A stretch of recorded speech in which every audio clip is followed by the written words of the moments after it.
તો કેમ છો મિત્રો, આજે આપણે જવાનું છે દ્વારકાધીશની નગરીમાં, એટલે કે દ્વારકા.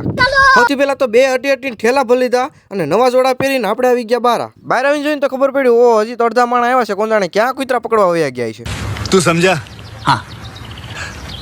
નહીં, તું સમજા નહીં. તો ફાઇનલી મિત્રો આપણે વાટ હતી આ ભાઈની. નિહાલના પ્રવાસમાં જતા હોય એવી ફિલિંગ લઈને અમે બધા બેસી ગયા ઇકોમાં. બોલો ગઢ બાબા કાયકાની.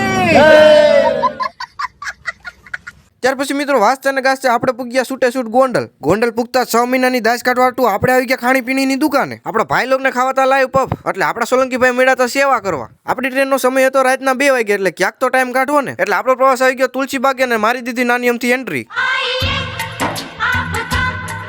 ત્યાર પછી બેઠા બેઠા થાકી ગયા એટલે આવી ગયા લાઈટો વાળા મેળામાં. બાજુમાં ગોલાની લારી જોઈને મારા ભાણાએ કર્યું ગોલાનું વેન. પછી તો મેં 150 વાળો ગોલો ખવડાવ્યો, પણ ભાણો કે મામા જેવા ગોલા નો થાય.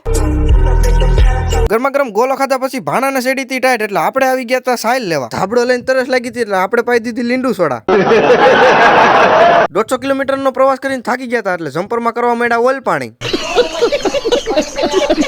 અને મિત્રો અમે લોકો ફરવાનો જ ગયા, નકરું ઠૂસવા ગયા હતા, ઠૂસવા. નકરું ઘાસ ફૂસ ખાધા જ કરે. ऐसे कैसे लोग रहते हैं यार यहाँ पर. મિત્રો અત્યારે ઉગી તો ખાલી નાસ્તા પાણી કરતા હતા, પણ હવે હરખું ખાવા બેઠા. સૌથી પહેલા તો સુકી ભાજી વાળો રોટલો ખાધો. ત્યાર પછી આવી ગયા પીઝા ઢોસા, એટલે બધા ઈળુની ઘોડે સ્નેપું પાડવા માંડ્યા. ખાઈ પીને 11 વાગ્યા કોર આપણે આવી ગયા રેલવે સ્ટેશને. ગમે ત્યાં જાય એટલે આપણે તો હકણા બેહી નહીં. વાત તો સહી હે.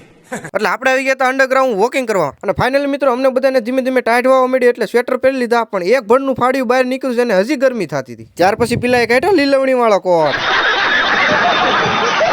આ ભાઈ ટ્રેનની સફરમાં પહેલી વાર હતો, એટલે અત્યારથી જ તૈયાર થઈને ઊભો રહી ગયો. रहा नहीं जाता, तड़प ही ऐसी है ना. ફાઇનલ મિત્રો અમારી ટ્રેન આવી ગઈ હતી, પણ ઓ આ તો ખાલી ડબ્બા વગરની છે. તો ડબ્બા વાળી ટ્રેન કાલના મિની વ્લોગમાં.